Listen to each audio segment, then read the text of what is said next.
Nsemmilkom, eżis ħbib tagħna. Jiena qed nfassallu f'isem il-Moviment Solidarjetà Ħajja Familja Libertà niltaqa' magħkom insemmilkom flimkien ma' Karmenu Borġ, il-ħabib tiegħi u kollega sabiex niltaqgħu f'dan il-programm laqgħa ta' dialogu. Ħanitkellmu magħkom u nittamaw li intom tkunu qegħdin titkellmu tiddiskutu magħna tistgħu tagħmlulna wkoll il-messaġġ tagħkom, intom li qegħdin tarawna live bħalissa. Grazzi għal din il-paġna ta' Facebook PM News. Grazzi li laqgħuna il-sidien ħanajdu hekk Mario u Rita li jemnu fix-xandir liberu, fix-xandir ħieles. Immorru immedjatament tas-suġġett. Illum is-suġġett tagħna ta' dan il-laqgħa ta' dialogu niffaċċjaw ir-realtà. Niffaċċjaw ir-realtà. Ir-realtà ovvjament ta' dan it-tieni terremot politiku li laqat il-pajjiżna, it-terremot politiku li kien jinvolvi is-sentenza tal-qorti rigward il-kuntratt li kellu il-gvern oriġinalment mal-Vitals u mbagħad mal-Stewards, il-mod ta' kif dan il-gvern kien ta' lill-isptarijiet permezz ta' dan il-kuntratt. Kuntratt li issa nkunu qegħdin nitkellmu dwaru instab li kien frudolenti mill-qrati u naraw ukoll biex tista' tkun qed tfisser. Però l-ewwel ħsieb tagħna hu li aħna għandi f'moħħien li fl-elezzjoni ġenerali li għaddiet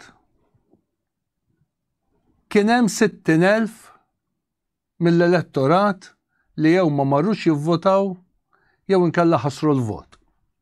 Dak kien fih innifsu terremot politiku li kien analizzat għaliex kien ixxokkja numru ta' nies. Għal min jinkwieta fuq dan il-pajjiż fejn sejjer il-politika bħala demokrazija kemm qed tirrendi fiduċja fikom fina n-nies, aħna l-poplu, dak kien riżultat li ma kienx qed juri stabilità fil-politika, qed juri konsenturi li wieħed irid jinkwieta dwaru. Ftit tal-ġimgħat ilu kellna s-survey f'tal-Malta Today li beda juri wkoll terremot politiku ieħor li dak is-60,000 spiċċaw 100,000. Kwart tal-elettorat Malti qed jgħid li ma jridx jivvota. Biż-żgħażagħ fost l-ikbar settur u mbagħad l-adulti minn 36 sa 50 sena. L-ikbar żewġ kategoriji ta' persuni li ma jridux jivvotaw. Illum kanna dawn l-aħħar ftit tal-ġranet kanna dan it-terremot politiku teżżiża kbira permezz ta' din is-sentenza. Ovvjament, wieħed jibda jaħseb. U jien li ġieni f'moħħi meta kont qed nippjana u nipprepara l dan il-programm, għad jien rrid inżomm f'moħħi dawn il-100,000 issa persuna, kwart tal-elettorat Malti, meta qed jara x'inhu jiġri madwaru wara din is-sentenza u fil-ġranet li ġejjin, x'sa tkun il-konklużjoni? X'sa jiġri meta jitħabbar survey ieħor? X'terremot politiku sa jkollna? Nawgura li jkun terremot politiku fejn dawn il-100 jonqsu. Imma jekk ma jonqsux, x'sa jiġri? U jekk dawn il-100,000 jiżdiedu, illa għaliex l-isfiduċja tkompli tikber fil-politika tagħna u l-fiduċja tkompli tonqos. U allura segwu magħna miegħi u Karmenu u ddiskutu magħna. Ħankunu qegħdin inħarsu forsi nagħmlu programm li s'issa għadu ma sarx bħalu. Ħanagħmluh il-programm mhux fuq is-sentenza tal-qorti. Forsi jkun hawn min jista' jiġi hawn f'dan is-sit ta' aħbarijiet u jitkellem iktar b'mod profond minna. Però se nagħmlu dan il-programm. Nifhmu dawn il-100,000 ruħ kif sa jħarsu u min jafx qegħdin jimmaġinaw meta qegħdin jaraw da kollu li ħankunu qegħdin nitkellmu dwaru. U ħanqegħdin nanalizzaw. Mhux tant is-sentenza tibqa' il-valur prinċipali. imma madwar il-politika tagħna meta tħares lejja. U allura fil-qasir l-ewwel ħaġa jiena bħala ħanamel din il-premessa bħala moviment solidarjetà, ħajja, familja, libertà, l-iskop tal-ħidma tagħna hi li ma nnessux il-valuri lis-soċjetà tagħna. Ftit ilu kont qed nitkellem u għamilt post jiena fuq il-Facebook tiegħi u għattanna bżonn onestà u umiltà. Kien hemm xi ħadd min qal li dak xi tfisser umiltà? Wieħed għadu żagħżugħ. Xi tfisser umiltà? U rridu nkunu attenti. Ejjew ma ninsewx dawn il-valuri u xogħolna hu li naraw li dawn il-kliem, dawn il-valuri, is-soċjetà tagħna ma tinsihomx. Pajjiżna jekk irridu nfiqu, jekk irridu naraw li dawn il-100,000 ma jiżdidux imma jonqsu, min irid is-saħħa tad-demokrazija f'dan il-pajjiż u iktar nies jibqgħu jemmnu fil-politika tagħna u mhux jispiċċaw ma jemmnux, għandna bżonn iktar nies onesti. Id-diżonestà allura mhix se ġġib fiduċja fil-politika, jekk jibqa' jkollna diżonestà, jekk ikollna onestà, iwa nistgħu nirbħu il-fiduċja tan-nies. It-tieni, għandna bżonn kontabilità, għandna bżonn trasparenza. Propju kellna din is-sentenza tal-qorti, illa għaliex is-sentenza tal-qorti tikkonferma li fil-politika tagħna l-gvern ma mexiex b'kontabilità u ma mexiex b'trasparenza. Kieku kellna l-kontabilità lejn l-interess x'inhu ta' interess u ta' ġi tal-poplu tagħna, kieku dak il-kuntratt ma kienx iseħħ. Illa għaliex waħda minn nota importanti fis-sentenza tal-qorti kienet li l-gvern ma aġixxiex ma ħax deċiżjoni fl-interess nazzjonali, fl-aħjar interess nazzjonali. U kell moħra għal dak l-interess nazzjonali huwa l-ġid komuni. Illum il-ġurnata dak huwa valur li jintrema il-ġid komuni sar għandna biss ġid personali. Jien niġi l-ewwel u ma jimpurtanix mill-poplu tagħna. Qegħdin naraw min tilef il-fiduċja fil-politika tagħna qed jifli. Min tilef il-fiduċja fil-politika tagħna qiegħed iħares. U allura rridu naraw kif nibnu pajjiż fuq l-onestà fil-qasir.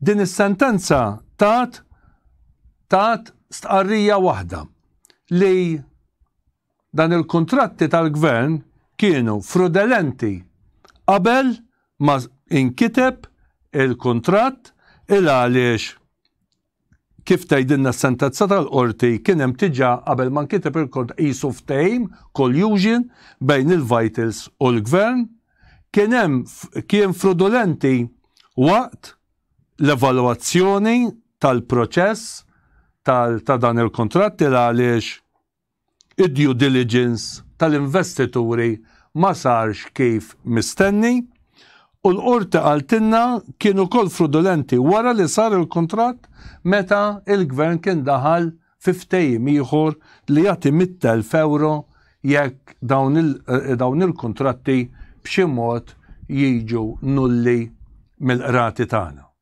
Dik ħarsa ħafifa lejn l-iskop ta' dan il-programm u ħarsa ħafifa wkoll lejn il-loġika li bija se nitkellmu jiena u Karmenu. Tajjeb, ringrazzjak Edwin, nixtieq inkompli mal-qal Edwin. L-ewwel ħaġa nibda billi ngħid żewġ punti. Waħda proset il-Dr. Delija li tabeb bħalli jagħmel għaliex bisaħatek żgur li kien hemm xi ħaġa mhux sew li titranġat. Kont nifraħ ukoll il-Prim Ministru kieku wkoll min-naħa tiegħu ħad deċiżjoni koraġġuża u mbotta wkoll l-istess kabi. Ġifieri naħseb il-pajjiż irid jiġi f'sitwazzjoni fejn ma nistgħux nibqgħu aħna kontru huma fuq affarijiet nazzjonali. F'dan il-każ kellek kumpanija li jidher skont sentenza li ġiet mill-qorti, jiena nista' nitkellem dak li imħallef mhux mertu tiegħi, kien hemm ħafna affarijiet li mhumiex sejrin tajbin. Li kienet issarfu f'telf ta' flus mingħand il-poplu. Mela, bis-saħħa tal-kawża li għamel l-Onorevu Dottor Delija, dina s-sitwazzjoni tranġat. U li jista' awtomatikament ħajgawdi kulħadd minnha, inkluż il-gvern. Għalfejn ngħid dan għaliex ma nistax ikun nibqgħu sejwin għax dak tagħna u da tagħhom. It-tieni nixtieq ukoll jiena kif semmejt fil-bidu net meta konna bdejt niġri dan dal-programm meta konna kellna fuq il-libertà nixtieq nuru solidarjetà ma' dak il-negozjant u se nidħol fl-isem tal-establishment tiegħu illi qed jiġi meddet bojkottaġġ ekonomiku. Speċjalment minn persuna li jidher li għandu ċertu poter fuq in-naħa tiegħu ħanajdu jew inkella jidher li għandu xi ħbiberija minn fejn ma nafx xi ngħid xwejt fuq il-mezzi tax-xandir. Ħankunu onesti, dal-bojkottaġġ ekonomiku huwa kundannabbli, dan huwa forma ta' terrorizmu ekonomiku. Inti jislej persuna ma qed tipprotesta, sa jekk din dittajat waqt il-protesta, jekk sabtet il-ħadid. Il-protesti jisiru għax ikun hemm irrabja. Da sinjal kien irrabjat. Taqbel jew ma taqbilx ma' raġuni tal-protesta m'għandu qatt ikun hemm rappreżalji kontra min jipprotesta. Dik hija l-bażi essenzjali tad-demokrazija tal-libertà tal-espressjoni. Bdej b'dawn iż-żewġ affarijiet għax bħalissa huma żewġ affarijiet. Ma valuri fihom infushom. Ekku, ma valuri mhux biss huma valuri, imma huma wkoll prinċipji demokratiċi. Jekk aħna naħu dritt li bnemmru jipprotesta billi ngħedduh bojkottaġġ ekonomiku, speċjalment meta dak qed jipprotesta kontra xi forma ta' abbuż ta' poter. Allura hemmhekk qed nitkellmu fuq qed ħajtlu f'żona perikolużissima, żona ta' dittatorjat u ma nistgħux bħala pajjiż nidħlu fih. Dak huma żewġ punti li tinqajjem għaliex għal ħafna jiena ħnagħmel appell l-esponenti tal-gvern hawnhekk biex jekk dal-persuna ħajbeħsiu jagħmel xi moviment ta' bojkottaġġ biex huma stess waqfuh għax ġa sabitlhom ħsara bis-sentenza u mhux se jġihom ġid. U dawn il-ħsarat kollha mhumiex ħajamlu ġid lil ħadd. Qegħdin nifhmu ġifieri bħala Malti ħanitkellem ħankun ċar. Jien hawnhekk mhux qed nitkellem forsi ħajkun hawn min jismani ma dan mal-PN ħanajdu hekk. Jiena llum m'għandi l-ebda tal-PN, il-pontijiet tal-PN kollha ħaraqthom, ntessera neħħejta, nikkritika left right and center il-PN bħalma nikkritika left right and center il-PL. Jiena nipprova nitkellem kemm hu veru. Ħanagħmel appell aqtawa jekk ħatamlu dil-kampanja ta' bojkottaġġ kontra min jipprotesta. Xi tridu kulħadd jaqċab xpilkom? Jekk ħadd iċab xpilkom, ħadd ma ħajrikom fejn qegħdin żbaljati. U l-iktar servizz f'demokrazija hija din. Is-servizz illi ikollok min jikkritikak biex inti tagħmel ix-xogħol tiegħek aħjar. U biżmien ikollok twarrab għaliex inti ma tibqax tajjeb tiffunzjoni fil-politika u ħadd joħrodlok postu. Dik hija l-realtà tad-demokrazija. Issa, fuq li konna qed nitkellmu fuq dawn ir-realtajiet, jiena nixtieq insemmi survey illi ħareġ milux, mhux is-survey li semmejna l-ewwel, imma li kien fil-mezzi ta' xandir din il-ġimgħa, illi il-Maltin għandu huma sostennew daqsxejn fuq ix-xandir kien huwa t-tielet l-iktar pajjiż li nies għandhom fiduċja fil-partiti politiċi.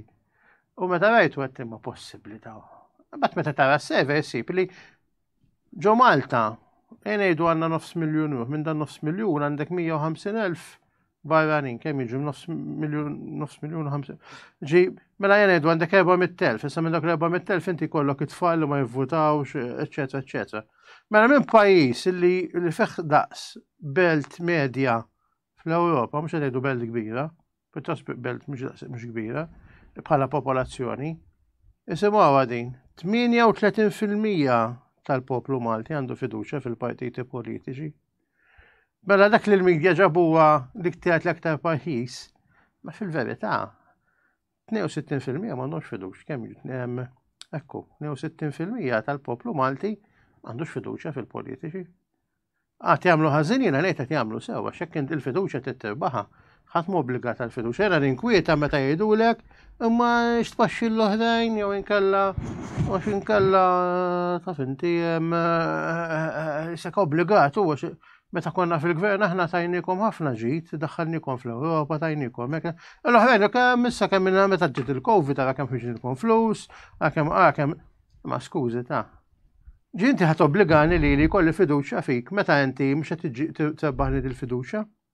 Mela dan il-fatt qed jirrifletti ħaġa, l-klassi politika Maltija daħlet f'sitwazzjoni ta' staġnar. Minix sa nagħti soluzzjoni kif ħadoħroġ minna di sitwazzjoni. minni laqqas interessani nagħti soluzzjoni il-politiċi. Waħda għaliex jiena minix politiku fis-semġieq fil-Parlament. Tinej jiena minix imħallas bħalma mħallas il-politiċi u m'għandix speċjalment dawk li huma ministri u f'pożizzjoni ta' tmexxija nies fiċ-ċivili jagħmluhom ix-xogħol imħallsin speċifikament f'hekk. Mela s-soluzzjonijiet iridu jsibuhom huma. Jiena bħalissa qiegħed nitkellem bħala ċittadin, bħala Karmenu Borġ ċittadin Malti, illi bit-taxxi tiegħi nżomm l-andament politiku bħal ħadd ieħor. Jiġifieri, allura l-interessaw fil-politika għaliex imparti mir-realtà politika, imma minix il-politiku mħallas biex nagħmel da xogħol, dak tridu tagħmlu intom il-magna tal-partit tagħkom, eċċetera, eċċetera. Tkellimna anki fuq il-falliment ta' valur nqossa onestà. L-istess, in-nuqqas ta' onestà tiġi minn drawwiet ħżiena. Jidher li dan is-snin kollha, jekk tara fl-antik, pereżempju ta' politiċi kbar, soqgħod insemmi smijiet, ma kulħadd jaf kienu politiċi kbar, li minn mitfqir, minn għadda minn ħafna dbatijiet, minn ħadem ħafna fis-sens li kellu ħafna avversari imma ma qatax qalbu u kienu jkollhom dak il-prinċipju, dak l-ideal. Jidher ċar li magħhom infushom il-politiku modern ftit li xejn qed tirrifletti din l-ideal għandhom ideal. U naħseb dik hija ta' din il-bidu ta' tmiem tal-fiduċja tal-pedestal li fuq poġġejna l-politiċi Maltin. Hija ħażina hija tajba onestament, qatt iridu nifhmu aktar milli nistgħu nikkonkludu. Grazzi Karmenu, il-kelma il-fiduċja trid tirbaħa. U dak li sa nanalizzaw, b'dak li qed isir. Il-fiduċja sa tintrabaħ b'dan li qed isir. U dak li nistennew li jsir fil-ġranet li ġejjin, il-fiduċja tista' tintrabaħ u l-fiduċja tista' ma tintrabaħx. Fatti qosra. Fuq dan il-kuntratt, il-Medical Association ta' Malta tat-tobba il-mam ukoll li kritikat u qalet aħna qegħdin nistennew li l-gvern titlob li l-gvern biex jirkupra dawk il-flus kollha li l-gvern ħallas. Jiġifieri kważi ma' 300 miljun euro li l-gvern tiġa ħallas lil Stewart. Maħniex qegħdin nitkellmu fuq sentenza ta' qorti li l-qorti annullat kontratt li bih il-gvern kien ta' l-isptarijiet, imma dan il-kontratt ifisser spiża ta' flus li ġew imħallsin mill-gvern u kien ifisser spiża ta' flus li kieku ma ġewx annullati kienu se jibqgħu jitħallsu. U x'kien qed jieħu il-poplu tagħna.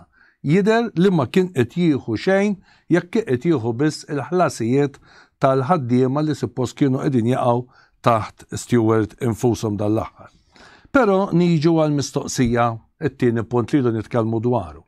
Is-sentenza titfa' piż ta' responsabilità fuq il-gvern. Is-sentenza titfa' piż ta' responsabilità fuq il-gvern. U wow, hija li meta rridu niffaċċjaw il-verità din ir-responsabilità kif qed tintrafa mill-gvern. Din ir-responsabilità kif sa narawha tintrafa mill-gvern fil-ġranet li ġejjin. Din ir-responsabilità tal-gvern kif sa naraw l-onestà tirbaħ, kif sa naraw l-umiltà tirbaħ. Jew inkella nistaqsi sa naraw l-onestà tirbaħ, sa naraw l-umiltà tirbaħ, sissa xrajna. Sissa rajna l-ġurnalisti li l-Prim Ministru jgħidulu inti sa titlob maħfra lill-poplu u l-Prim Ministru sissa għadu qed jgħid le. Iżjed mill-maħfra kif sa nippruvaw inġibu lura dawk il-flus li ntefqu. Imma x'sa jiġri għad ridu nikkommentaw fil-ġranet li ġejjin. Xi ħaġa oħra li rridu nitkellmu dwarha hija jekk irridu nifhmu din is-sentenza tal-qorti xi tfisser fil-każ ta' Dr. D'Elia li personalment u grazzi lilu dan il-pajjiż tagħna rebaħ lura l-isptarijiet u grazzi lilu għandna din is-sentenza lilu personalment. Tafu din is-sentenza xi tfisser? Biex ikonna ftit nimmaġinaw din is-sentenza xi tfisser, rridu nimmaġinaw dis-sentenza li kien tilfet. li kikun tilfed dis-sentenza din il-każ, u s-sentenza kienet kontra dak li kienet, u Dr. D'Elia tilef din is-sentenza, kieku llum x'inhu x-xenarju li qegħdin naraw? Biex nifmu dis-sentenza xi tfisser, ejjew nifmu l-kontrarju. Jien biex nifhem kemm u napprezza ħajti u saħħti, irrid nifhem li kieku jien m'iniex b'saħħti llum. Imma jiena qiegħed mariġġa sodda u ma stax niġi għall-programm. Biex napprezza saħħti, rrid napprova nimmaġina jiena li kieku m'iniex b'saħħti f'liema tbatija qiegħed. Ejjew nippruvaw nimmaġinaw li kieku Dr. D'Elia minflok rebaħ tilef din il-kawża. Kieku llum dawk li qegħdin jiddendlu ma' għonqu biex jifirħulu, żgur qegħdin jiddendlu ma' għonqu biex jarmuh il-barra. Kieku llum dak kollha li qegħdin jifirħu miegħu qegħdin jistmerruh. Kieku llum dak kollha li qegħdin jifirħu miegħu qegħdin jikkundannawh. Daqshekk hija kbira din is-sentenza, imma x-xenarju rridu nimmaġinawh. Rridu nimmaġinaw bħalma minn hawn ftit ieħor ikonna ħadd il-palm, Kristu dieħel b'dak il-festat b'mod trionfalment 3 ijiem wara jiġi maqtul. Ejjew nifhmu l-istess poplu llum kapaċi jifraħ miegħek, l-istess poplu kapaċi jikkundannak. Dr. D'Elia l-istess nies li llum qegħdin jifirħu miegħu ikkondannawh il-bieraħ. Il-poplu hemm barra, il-poplu Malti qed iħares. Il-poplu Malti qiegħed jifli. Min qed jitkellem issa? Min huma dawk in-nies? Ejjew inħarsu lejn ix-xenarju kollu ta' dak li qed jiġri madwarna. Illa għaliex jekk ma nħarsux lejn ix-xenarju kollu u nibqgħu nitkellmu legalment biss xi tfisser din is-sentenza, nibdew nonqsu. Aħna li rridu hu li naraw dak li qed isir bħalissa sa jirriżulta biex il-politika f'pajjiżna iżżejt il-fiduċja jew kif qal Karmenu il-politika b'dak li ħajsir bħalissa ħadkompli titfa' lura u toħloq iktar sfiduċja tan-nies fil-politika. U l-kelma hija li instama jgħid Karmenu, l-fiduċja taħdem għalija biex tirbaħ, il-fiduċja taħdem għalija jekk tittara li tiġi favur tiegħek, Karmenu fidejk. Tajjeb, kif semma Edwin tajjeb il-din nuqqas ta' fiduċja. Iż-żewġ partiti qed iħossuha, ġifieri din mhux kwistjoni ta' partit wieħed. Nafu li għal dal-aħħar snin rajna l-Partit Nazzjonalista jnaqqas ħafna mill-popolarità li kellu daħal minn kriżi għal oħra u eċetera eċetera.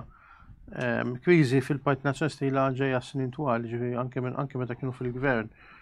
Kienet jinħass jiena ngħid li kriżi tal-PN hija kriżi ta' identità li ma bdietx Malta. Il-kriżi tal-PN bdiet fl-Italja ma' Demokristjani u meta waqgħu id-Demokristjani fl-Italja fis-snin 90 il-PN ma kienx qed għandu punt ta' referenza kulturali ma xiex jallaċċa u anki beda anki jieħu modelli li ma tantx huma tajbin, speċjalment modelli ġej min-naħa tal-Amerika, speċjalment tal-Partit Demokratiku ta' ċertu istituzzjonijiet anki popolari mill-Amerika. U allura dan spiċċa biex għaljena l-bażi tiegħu. Mbagħad għandek il-problema kbira tal-eletiżmu u din nħasset ħafna fil-konflitt kbir li kien hemm bejn D'Elia u l-kumplament tal-parti bil-fazzjoni ta' Adrian D'Elia u fazzjoni l-oħrajn, speċjalment dawk li għamlu lil Daphne Caruana Galizia bħala punt ta' referiment, mhux qed ngħid xej fuq ngħaddi l-ebda ġudizzju fuq Daphne Caruana Galizia hawnhekk imma dawn fatti storiċi li anki kellek nies li kienu jisom l-elit fil-partit li ħadwa kontra D'Elia. Mela kellek numru ta' snin ta' gwerra ċivili, però dak ma kienx raġuni għaliex il-PN beda seher lura, mhux il-gwerra ċivili, imma il-preżenza ta' dawn l-elitisti li għamlu li ħafna minnhom ġejjin anki forsi kellhom nies, pereżempju mis-sibietom li kienu stalwarts kif taqbad tajt, jisom il-ġiganti tal-partit tal-ħafna snin u ħadmu ħafna biex poġġu l-partit fil-gvern u taw id-direzzjoni li taw il-pajis. Imbagħad huma daħlu hemmhekk u anke adottaw ħafna drabi modelli pjuttost liberali, eccetera, li ġej mill-Amerika aktar milli malli waqgħet id-demokrazija kristjana fl-Italja. Jekk tħarsu lejn l-Ewropa bħalissa il-partiti popolari, ġifier il-partiti demokristjani ħanajdu hekk, kollha għandhom dit tip ta' problema, mhux kollha qegħdin jirreġixxu b'mod l-istess mod, imma kollha għandhom dil problema ta' identità. Jiena nemmen li l-Partit Nazzjonalista tfadallu ħafna dina mhux inbil ħadu n-nifs ma mhux il-breakthrough, anke għaliex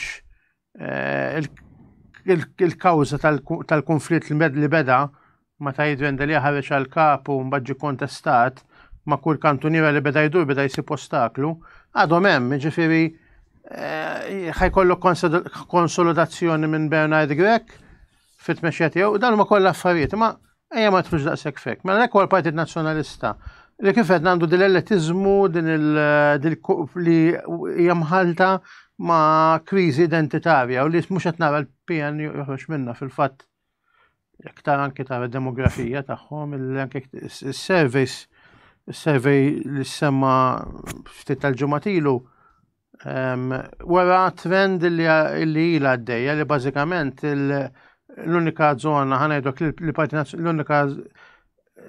l-unika bażi li għadu b'saħħtu fija l-Partit Nazzjonalista huma l-anzjani bażikament.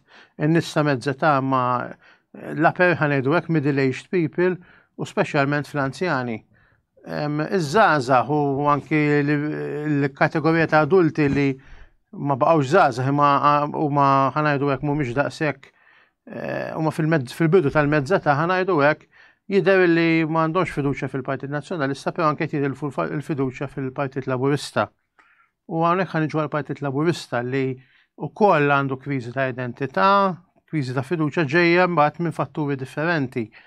Għaliex bħal fis-sens is-soċjaliżmu tal-fundazzjoni ħanewlek tal-Partit Laburista daqsxejn diffiċli biex tajt fejn hu meta jkollok partit li essenzjalment sar mhux biss business friendly imma essenzjalment il-mudell kapitalista mhux irrikonċilja ruħu imma għamlu tiegħu. U qaswa mudell kapitali u mudell globalista ħanajdu hekk qasu kapitalista kif suppost. U allura għandna dal-kriżi kbar demografiċi li għandna fil-pajjiż, jiġifieri bini li tiġi popolat minn cheap labor li nġabu Malta, beħ ta' passaport, eċetera, eċetera. U dina minna nifisa qed tnawwar il-fibra anki tal-Partit Laburista. Ġifieri jekk fil-Partit Nazzjonalista hemm kriżi attwali, fil-Partit Laburista hemm kriżi fit-tul li inċipenti u fit-tul. Se nitkellmu fuq hekk, infatti il-ħsieb li jmiss huwa. Però qabel ma ngħaddi ħsieb li jmiss, nagħmlilkom talba. Min qiegħed jarana jagħmel share. Jagħmel share ta' dan il-programm ħalli il-kelma tkun tista' tasal. U l-kelma tagħna hija kelma li forsi nista' ngħid warra bħadd ieħor. Il-kelma tagħna qegħdin nitkellmu f'isimkom in-nies, f'ism aħna l-poplu. U nieħu pjaċir ngħid aħna n-nies, aħna l-poplu. U għalhekk qegħdin nippruvaw nagħmlu jiena u Carmen u flimkien mad-diriġenti tal-PM News programm differenti mill-li qed isiru fuq stazzjonijiet oħra rigward dan il-każ. Aħna qegħdin nippruvaw nitkellmu u nanalizzaw x'sa jiġri jekk dak kollu li qed jiġri riżultat ta' dak kollu x'sa jnissel fiduċja jew le. U allura grazzi il min qed jagħmel share u min mhux qed jagħmel share nitolbuh jagħmel share ta' dan il-programm. Punt ieħor li kont qed titkellem dwaru, l-ewwel ħaġa illum qegħdin ninnotaw li bdiet taħdem il-magna tal-naħa tal-Labor, il-magna tal-ħasil tal-ħtija.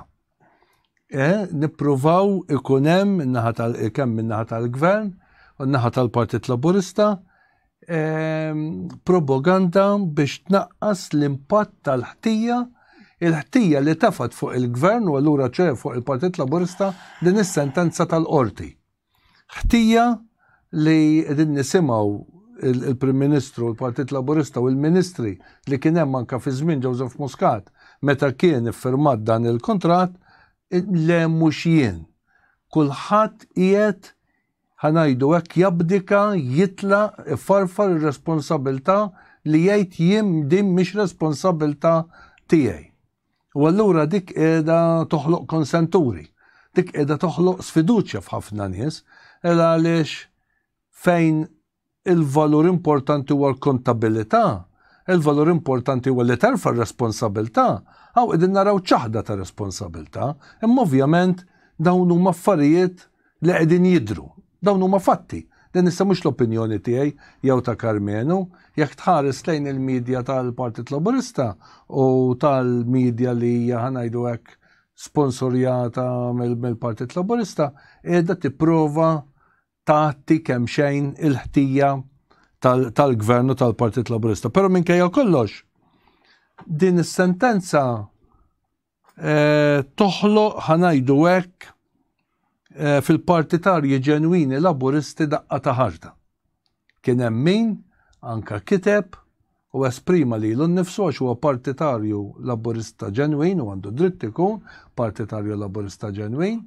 U dan il-partitarji laburisti ġenwini iħossu tradiment ta' dak li kienu mweda li ma twettaqx, ta' tajjeb li kienu mweda imma ma raħx, ta' zero tolerance għal korruzzjoni imma llum huwa partit ħanajdu hekk mifni b'akkużi ta' korruzzjoni.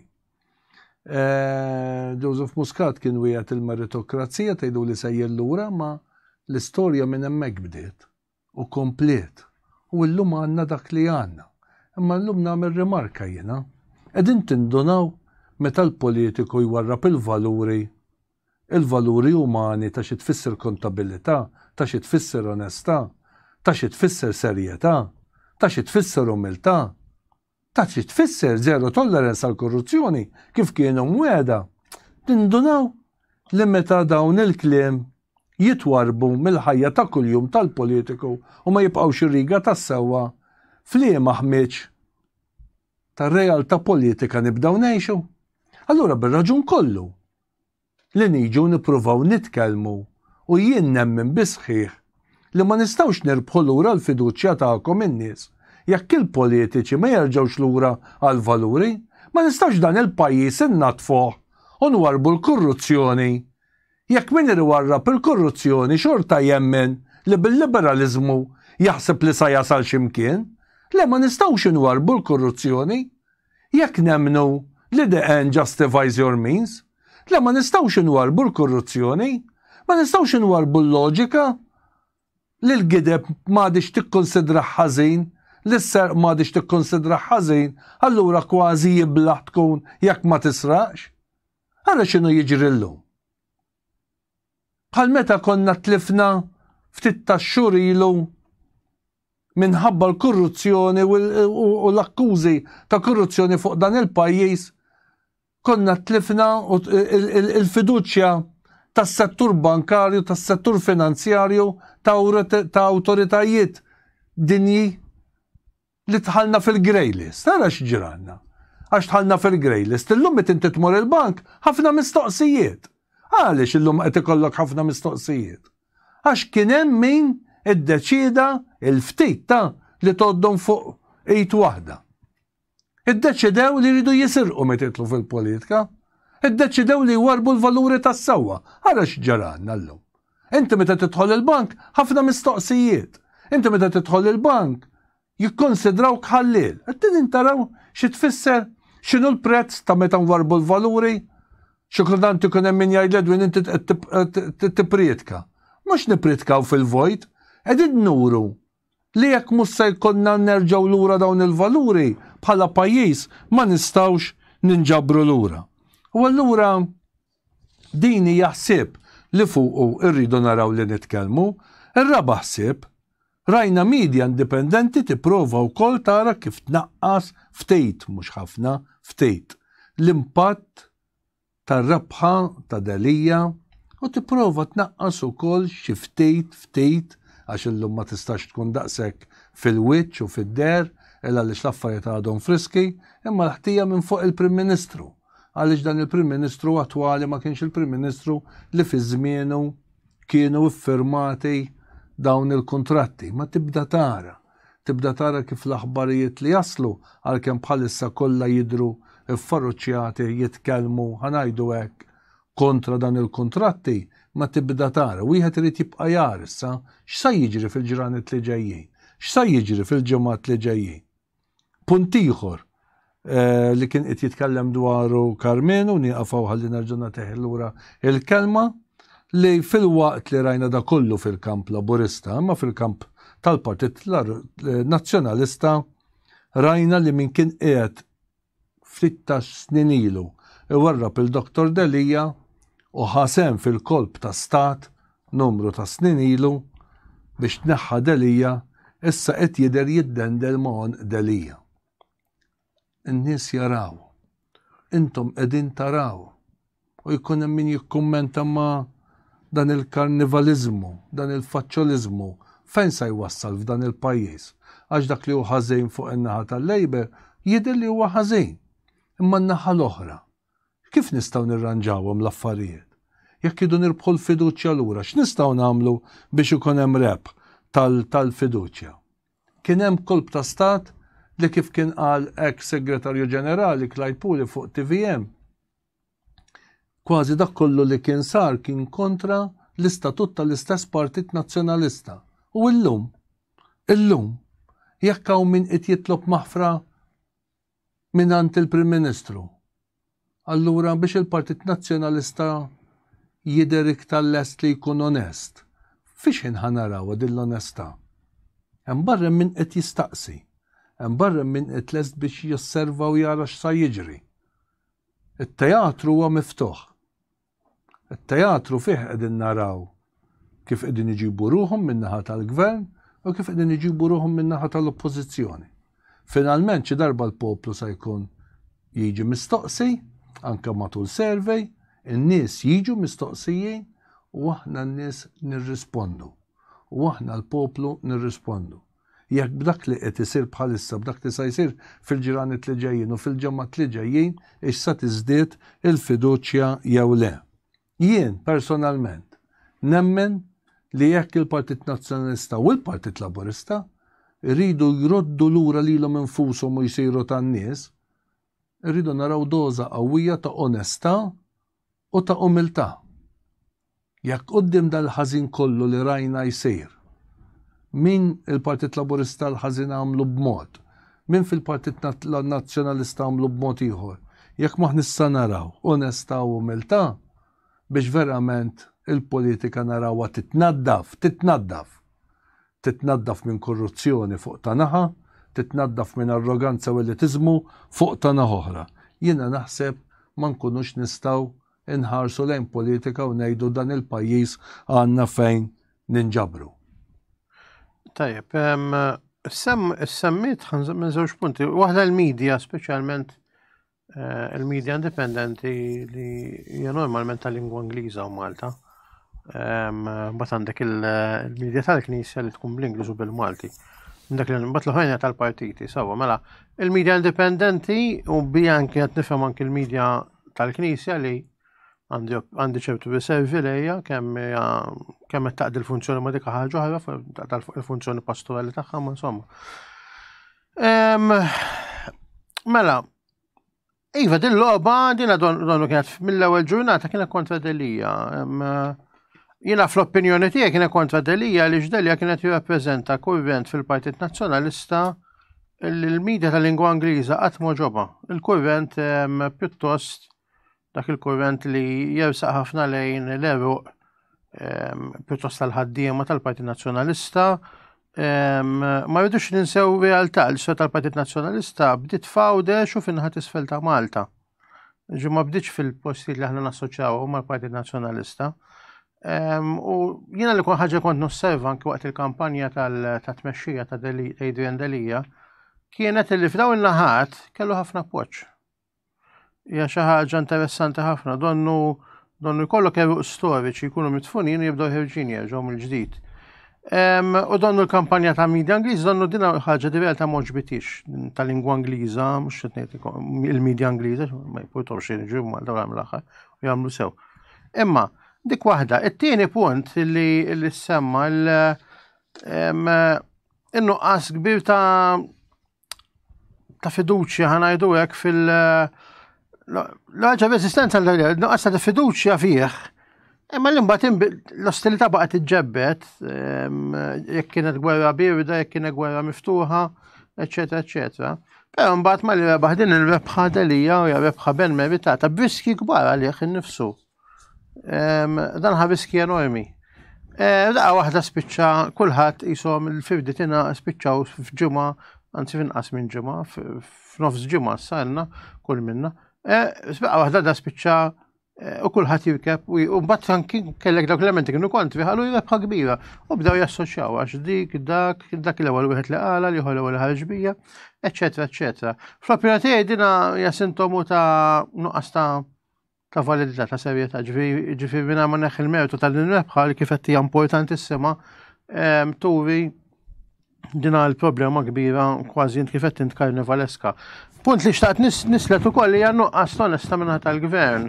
Xi ħadd beda jdiska mhux jimma u naħseb verament għax kulħadd iwaħħal dan jwaħħal fl-ieħor jiena mhux jien kont il-Prim Ministru, imma dak ma konniex nafu l-Kabinett. Mhux sew jiena ddiskutejtna mal-Kabinett. Qabeż liħor qallu ma mhux sew tuża l-Kabinett bħala paravendu. Di reazzjoni hija reazzjoni ta' nuqqas ta' serjetà, nuqqas ta' ġulija u dan huwa l-mexxejja tal-pajjiż. Ġudina tkompli żid mal-pressjoni fuq il-poplu biex jabbanduna l-fiduċja fil-politika. Biex jabbanduna l-fiduċja fil-politika. Kif ukoll il-ġenwinità, kif biex nabbanduna l-ġenwinità. Allora naħseb dan huwa mument ta' ħsieb, mument ta' riflessjoni dawk in-nies ta' rida tajba fejn qegħdin. Għaliex kif qed naraw dinna ma tistax tibqa' sejra linji paralleli dawn kontra l-oħrajn, imma l-poplu fin-nofs naħseb qed jirrealizza l-isma' rebħa nazzjonali imma mqarsa b'dan il-kummedju l-buffunati. U l-poplu ma jisħoqlux buffunati, il-poplu jisħoqlu serjetà, sobrietà u direzzjoni tajba.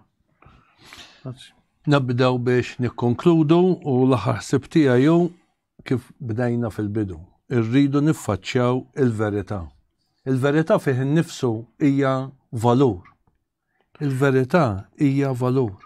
Però l-verità jekk rridu naslu għalih, rridu nwarbu l-ingann, il-qerq, rridu nwarbu l-gideb, is-serq u l-korruzzjoni.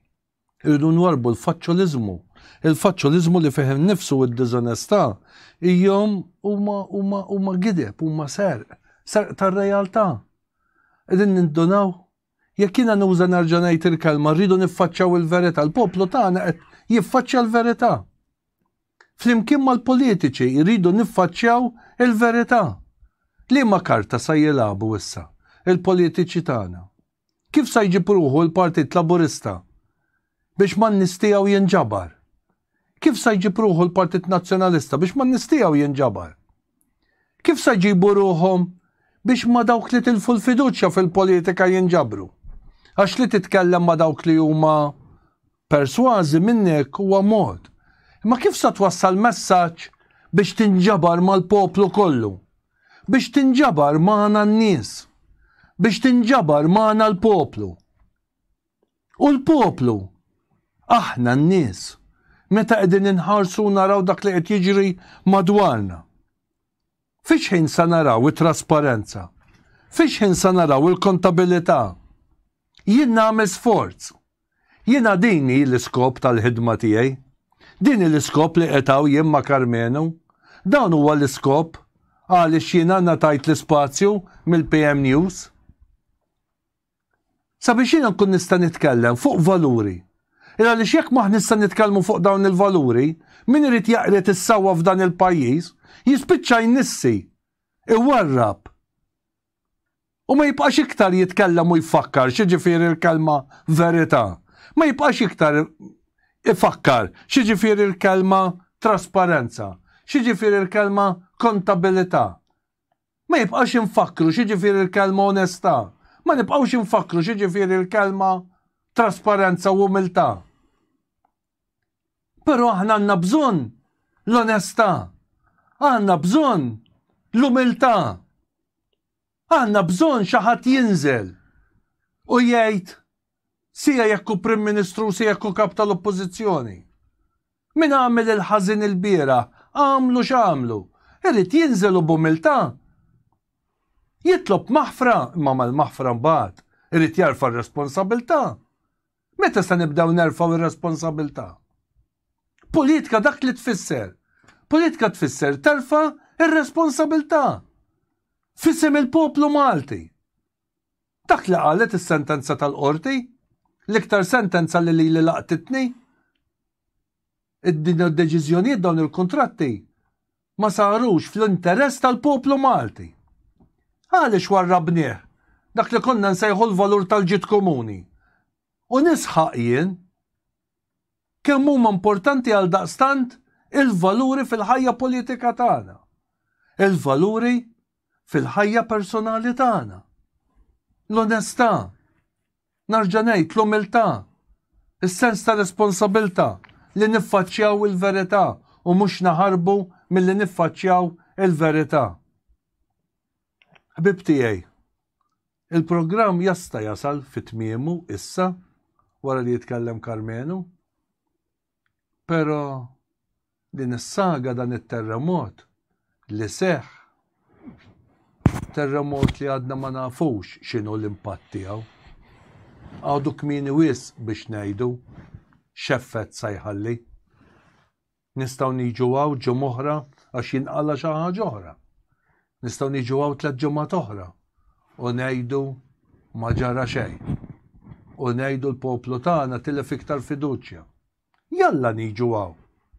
U ngħidu wara kemm aġixxew tajjeb il-partiti, il-poplu tagħna dawk li kienu tilfu l-fiduċja rebħu lura l-fiduċja. Jalla. Jalla li naraw l-onestà. Jalla li naraw ftit umiltà.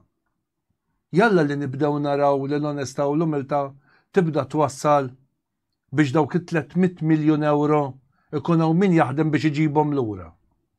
Jalla li jkunaw l-onestà u l-umiltà li s-sarraf biex dawk il-biljuni li kienu sa jintefqu naraw li issa jintefqu sawa fi pjanijiet serji biex St. Luke's jarġa' jibda jintuża kif suppost. Biex l-isptar b'Tgħawdex nerġgħu naraw titjib fis-servizz tiegħu. Jalla. Jalla li dawk it-tliet sptarijiet li ħallasna dawk il-flus għalihom narawhom jerġgħu jieħdu l-ħajja immexxijin minna, rajna fidejna. Jalla. Jalla li l-kelma kontabilità, trasparenza iwasslu biex ma jibqax ikun hemm ħabi. Magħna l-poplu Malti.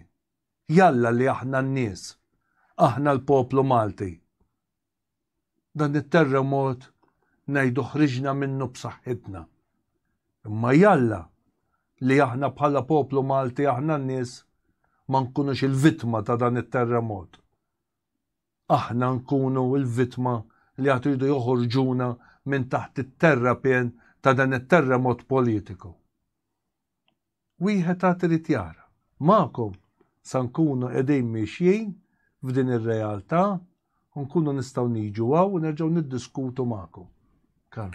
Tajjeb, ħanibdew hekk fl-istorja, fl-istudju tal-istorja għandek numru ta' kurrenti ta' ħsieb. Waħed mill-kurrenti ta' ħsieb huwa dak li skola Franċiża tal-istorja. Dik ngħidu l-long durell, ġifieri fit-tul, l-effetti fit-tul. Din il-ġraja li rajna fit-tul xejku xa tħalli, u naħseb hemmhekk iridu naraw, ġifieri nagħmlu bidu, huwa bidu fejn il-politiku individwali jmur il fuq mill-partit tiegħu stess u jġib riżultati li l-partit tiegħu ma kienx qed iġib. Jew inkella sempliċement huwa skerz, ħanajtek. Qatt iridu naraw. Dan hu l-bidu ta' tmiem ta' dal-gvern li tantu b'saħħtu, ġifieri naħseb qatt ma kienu gvern f'Malta li kellu din is-saħħa kollha, ġifieri essenzjalment kien b'saħħtu ħafna, alla se jagħmel li jrid. Ma nafux, ma jista' jkun jista' ma jkunx. Ġi x'effetti għandna ma nafux. U l-poplu, u dan hu l-bidu ta' qawmien mill-poplu fis-sens li dak li qed jidher bħala nuqqas ta' interess. U għed jistaħares minna ħal-oħra, għaw minn mill-poplu, l-poplu jinduna li m'għandux bżonn iktar partiti u jibda bil-mod il-mod jieħu anki azzjonijiet diretti personali minna miqgħod imur għand il-politiku mhux qed nitkellem azzjoni fis-sens li kollok gruppi ta' nies jingħaqdu jieħdu azzjonijiet legali, protesti li jkunu indipendenti mill-partiti. Għaliex ma nafx dinna kull darba biex issir xi ħaġa u Malta jrid ikollok partiti joħroġ in-nies ma tagħmilx sens meta l-poplu kollu jkun qiegħed jinqaras. Ġifieri da kollu jista' jkun il-bidu ta' bidliet. Jiena kont nammiru ħafna, ġenet jiena llum il-ġom mhix f'Partit Nazzjonalista, ma kont bdejt nammiru ħafna daw in-nies li kienu baqgħu li lejda li hija anke l-mod kif kienu jippreżentaw ruhom bħala isma' dawn huma lejali lej il-kap speċi. Minkejja il-partit kien kontrihom, il-partit tagħhom stess. Jgħidu fuq livell nazzjonali, nista' jkun li ħanibdaw komunitajiet ta' nies u ġabdejna naraw, nies joħorduha kontra żvilupp eżaġerat, nies joħorduha kontra ċertu affarijiet li jsiru li jqbidulhom il-kwalità tal-ħajja, u xi drabi jkollhom suċċess, mhux dejjem u xi drabi jkollhom suċċess. Jista' jkun dina l-long term ħanajdu hekk kellha impatt. Qatt iridu naraw. Dwar il-realtà, l-verità, l-partiti ħajaffaċċjaw ċertu veritajiet fuqhom infushom, pereżempju il-Partit Laburista u l-Gvern attwali ħajaffaċċjaw ir-realtà li isma' dawn l-10 snin fil-Gvern daħlu ċertu affarijiet illi ħanajdu hekk qed iħallu tebba kera fuq reputazzjoni tagħhom bħala partit. M'għadux ninsew illi fl-Italja fejn jiena ngħid l-Italja mudell interessanti. Malli waqa l-Partit Komunista, ftit wara waqa l-Parti mix-xena politika, ftit waqa l-Partit tad-Demokristjani. Ġifieri jisu dejjem kien hemm dik is-simbjożi nara ħafna bejn il-Partit Nazzjonalista u l-Partit Laburista. Nista' jkun fit-tul l-effett ħajkun wieħed li jingħaw ċertu krolli, ċertu bidliet, ċertu waqat, ċertu rivoluzzjoni politika li forsi pajjiżna għandu bżonn. Jiena nemmen li żgur li wieħed iż-żmien għadu kmieni.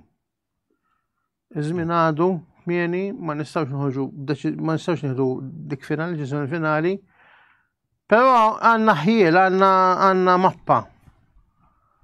Għandna mappa li bija l-poplu jista' jitgħallem. Għandna mappa li bija l-politikanti, speċjalment dawk il-politikanti illi forsi jħossuhom qegħdin fil-ġemp u li jixtiequ jagħmlu bidla fil-pajjiż għandhom jista' jkun li jibnu jorganizzaw ruhom u hemm ħafna affarijiet wieħed jista' juża. Ġifieri ngħid li bħalma Adrian Deli rnexxu li jieħu lura l-isptarijiet li jġibhom lura, speċjalment anke l-isptar ta' għawdex anke l-isptar bħal isptar Salluqa u kien deru anke xejn ta' telqa kbira, ġifieri da mbinja bħal dik dak il-flus kollha. Ġifieri jista' jkun modell kif miġġielda l-abbużi minn ċertu kuntratturi kbar, abbużi minn ċertu ħanajdu hekk kartels, ċertu elementi li donnom għandhom il-fuq mill-politika, per eżempju, kif ħadd jiġu riformati ċertu awtoritajiet. Il-lider ċar, n-nies kulħadd jgħidlek isma' hemm l-awtorità ma fil-verità ċertu permessi dejjem jgħaddu anke jekk mhux suppost jgħaddu fejn l-awtorità. Jiena nixtieq ngħid li jekk toħroġ li l-poplu m'għandux għalfejn qed jistenna l-politiku biex jieħu azzjoni, mela din l-istorja tkun ħallit impatt storiku. Jekk din ħadd tkun fula f'qara kif jgħid il-Malti, din l-istat diġi ma' 2-3 u jisu ma kun ġara xejn. Ġifieri iż-żmien nistennew u naraw. Malta teħtieġ nies onesti. Malta teħtieġ nies onesti. Dan huwa bidu ta' tmiem ta' sfiduċja li kienaw tagħna n-nies fil-politika, jew inkella huwa bidu ta' sfiduċja ġdida għar milli tiġa rajna. Fiż-żewġ partiti politiċi, fil-Partit Nazzjonalista jien nemmen li dik il-paġna sewda fl-istorja tiegħu ta' dak il-kolb ta' stat li kien hemm kontra Adrian Delija titqatta u min kien responsabbli jrid jarfa' r-responsabilità u b'umiltà u sinċerità jrid jara kif juri lil poplu tiegħu lil poplu Malti fl-aħħar mill-aħħar li huwa responsabbli u b'mod serju juri li dak li kien ġara ma kienx tajjeb. Inkella din ir-rabħa ma tfisser xejn. Min-naħa tal-Partit Laburista, il-paġna s-sewda li ġar miegħu rigward l-akkuża ta' korruzzjoni, dan il-partit irid inaddafa. Irid jieħu l-okkażjoni u joħroġ nadif. He has to come out clean. Irid joħroġ nadif mhux minn din l-akkuża, imma minn din l-akkuża minn din ir-realtà ta' korruzzjoni. U t-tielet tittinqata din il-mibeda għaliex issa is-sħana tal-mibeda bejn iż-żewġ partiti u l-partitarji b'xi mod jew ieħor irridu nindonaw li ħadd mu purwis biex jiskonġra. Irridu nindonaw li ma nistgħux noqdu minn għalina ngħidu li wieħed għandu ħaġa u ieħor għandu oħra għax it-tnej jekk jollu jdejhom għandhom xi xommu. It-tnej li huma jeħtieġu jiġu notfa quddiem il-poplu tagħna. Jekk mhux se jiġu notfa minn din l-istorja kollha minn din is-saga kollha kif Karmenu din għadha pitada tgħaddi bħal ħafna avvenimenti oħra li għaddew minn fuq il-poplu tagħna, niġu xahar ieħor u ngħidu ma rajna xejn li qed jitbiddel. It-tajjir forsi jiżdied, il-temperatura sħuna forsi tola iktar, imma min kien qed jisraq jibqa' jisraq, min kien diżonest jibqa' diżonest, min kien mimli mibeda u arroganza lejn sieħbu jibqa' mimli mibeda u arroganza, l-kuluri jitbidlu imma l-istorja tibqa' l-istess waħda. Jalla li le. Malta teħtieġ nies onesti. U aħna kollha kemm aħna ejjew inkunu onesti u umli ma' xulxin. L-ikbar bidla ejjew nagħmluha kif qed jgħid Karmenu fil-ħajja tagħna flimkien. Jekk irridu li dawn il-valuri jirbħu il-ħajja tagħna ejjew ngħixuhom fil-ħajja tagħna flimkien. L-onestà u t-trasparenza, l-onestà u l-umiltà ngħixuha bejnietna u nkunu aħna li nkunu qegħdin nuru lil min jaħseb li jaf ħafna il fuq minna kif kapaċi jieħu l-aħjar deċiżjonijiet fil-konfront tagħna n-nies. Aħna n-nies, aħna il-poplu, aħna rajna fidejna. Ejjew nuru kif irridu lil dan il-pajjiż jitmexxa. Grazzi u nagħmlu appuntament magħkom għalna l-erba' li ġej. Fl-istess ħin fit-8:30. Niltaqgħu.